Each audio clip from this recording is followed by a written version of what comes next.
everyone, welcome back to my channel. If you're new, my name is Megan. Thanks so much for clicking on this video. And today I'm going to be giving you guys an update on how things went at my follow-up visit from my laparoscopy and my hysteroscopy. If you haven't watched that video yet, I will link it in the cards above. But before I get into everything, please make sure you are subscribed and hit the bell so that you'll be notified every time I upload a video.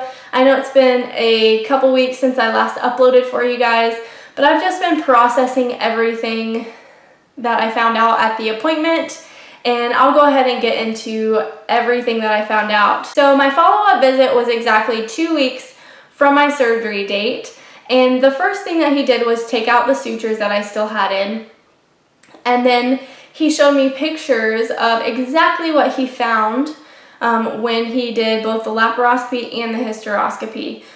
So he showed me the laparoscopy pictures first, and he showed me exactly where he found the endometriosis and where he cut it out from.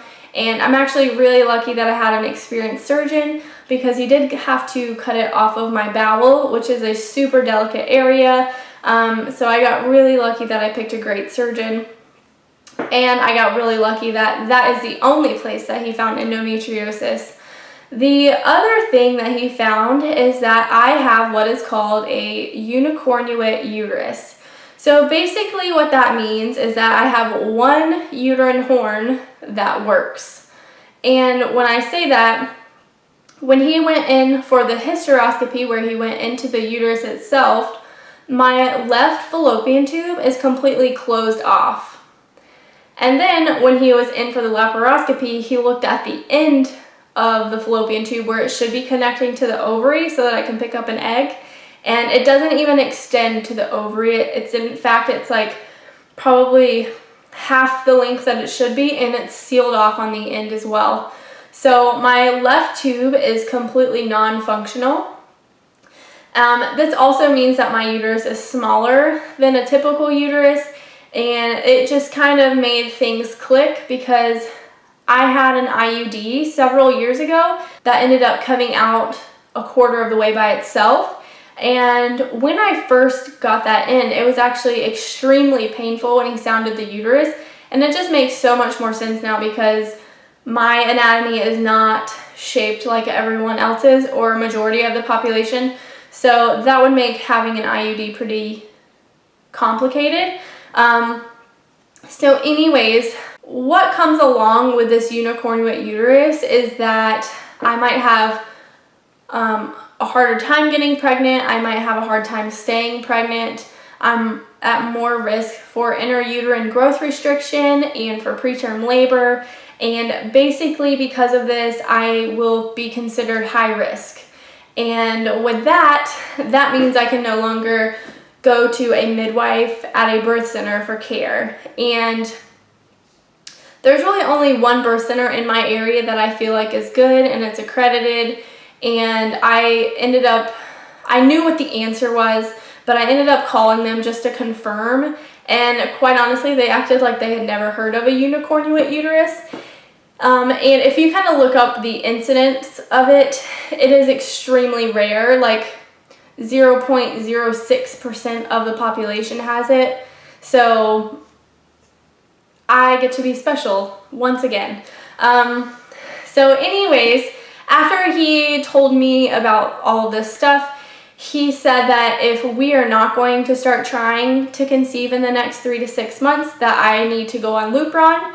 And honestly, I don't even think Lupron is an option for me whatsoever, because I have heard that the side effects of that, where you go into basically a medicated menopause, is way worse than the endometriosis pain.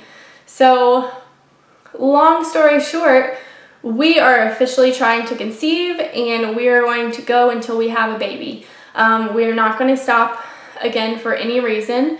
And when I told him that we would start trying, he immediately offered me Clomid. And I was pretty taken aback by that. I was pretty shocked, because he was like trying to hand it out like it was a bag of Skittles or something.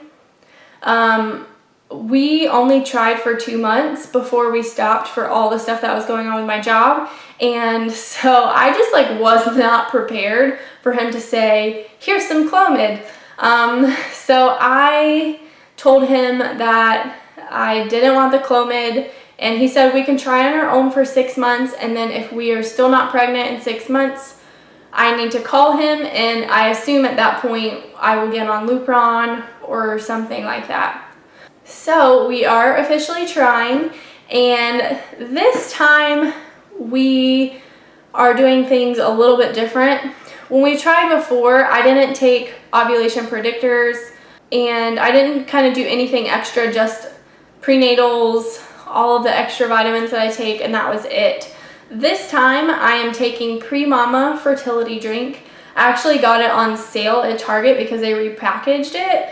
So I got it in the old box that it used to come in.